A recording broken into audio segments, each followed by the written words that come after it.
Сәлеметсіңдер ме балалар? Бүгін біз сендермен табиғат құбылыстары бөлімінің 4-ші сабағы қысқы ойын тақырыбын өтеміз. Здравствуйте, ребята! Сегодня мы с вами пройдем 4-й урок раздела «Природные явления. Зимние игры». Подпишись на канал, чтобы не пропустить следующий урок. Жаңа сөздер, новые слова. Прочитай, напиши в словарь и обязательно выучи эти слова. Шана – санки, шаңғы – лыжи, тоңу – мерзнуть, мұз – лед, аққала – снеговик, қырау – иней. Менімен бірге оқы. Прочитай вместе со мной. Шана, мұз, аққала, шаңғы, қырау. Бірінші тапсырма. Сөйлемдерді оқы. Суретпен сәйкес келетін сөйлемдерді анықта. Первое задание. Прочитай предложение и определи, какие предложения подходят к картинке. Менің шанам сулап келеді. Мои санки быстро едут. Шаңғы теуіп жүрмін. Я катаюсь на лыжах. Тоңдың ба? Үйге қайтайық. Ты замерзла? Давай вернемся домой. Аққала жасау оңай ғой. Слепить снеговика легко. Менің коньки тепкім келеді. Я хочу покататься на коньках. Қараңдар, мәнерлеп сырғанай білемін. Смотрите, я умею кататься. Я терезені қырау басқан. Аяз өте күшті. Да, на окнах образовался иней.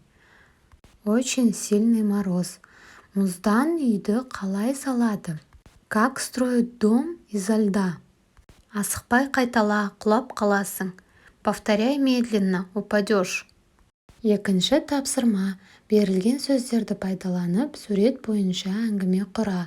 Второе задание. Используя эти слова, составь рассказ. Отправь аудио рассказа учителю. Үшінші тапсырма. Мәтінді оқы. Өзіңнің құрастырған әңгімеңмен салыстыр. Третье задание. Прочитай текст и сравни со своим рассказом. Мен күн сайын орталық алаңға барып ойнаймын. Бүгін күн аяз, бірақ жел жоқ. Мүлде тоңған жоқпын. Бүгін Айгүл екеуміз аққала жасадық. Маған бәрі мүсінші Мерхат деп ат қойыпты. Алаңда басқа да балалар ойнап жүр. Көрші бала Жанат шанамен сырғанады, ал Қанат мұз қалашықтың қасында конькимен сырғанап жүр. Айгүлдің де коньки тепкісі келеді. Оның аяздан беті қып-қызыл. Көрші әжей де таза ауада серуендеуге шығыпты. Әжей балаларға қызықтап қарап тұр. Алаңда уақыт тез өтеді, әрі көңілді. Алаңда ешкім тонбайды. Я каждый день играю во дворе. Сегодня мороз, но нет ветра. Я совсем не замерз. Сегодня мы с Айгуль слепили снеговика. Меня прозвали скульптор Мерхат. Во дворе играют и другие дети. Сосед Жанат катается на санках, а Канат катается на лыжах рядом с ледяным городком. Айгуль тоже хочет покататься на коньках. У нее красные щеки. Соседка-бабушка тоже вышла на прогулку. Во дворе время пролетает очень быстро. Во дворе никому не холодно. Төртінші және бесінші тапсырма. Төртінші тапсырмада сөйлем құра. Бесінші тапсырмада мәтінді оқып, мәтін бойынша сурет сал. Четвертое задание. Составь предложение. Используй мен, бен, пен, да, де, та, те, әрі, және. Это соединительные союзы. Например, ағам мен әпкем шаңғы тебеді. Это задание выполняешь письменно и отправляешь учителю.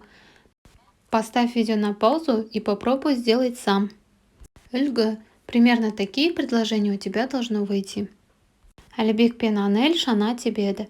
Алибек и Анель катаются на санках. Азиз бен Арман сырғанақ тебеді. Азиз и Арман катаются на горках. Анна да шана тебеді. И Анна катается на санках. Әпкем де бізбен ойнайды. И сестра играет с нами. Жандос та шаңғысын алып келді. И Жандос принес с собой лыжи. Күн көңілді өтті, әрі шынықтық. День был веселым, заодно развеялись. Мы сделали снеговика и снегурочку. Осымен біздің сабағымыз аяқталды. Келесі сабақта кездескенше сау бол. Спасибо за внимание. До свидания.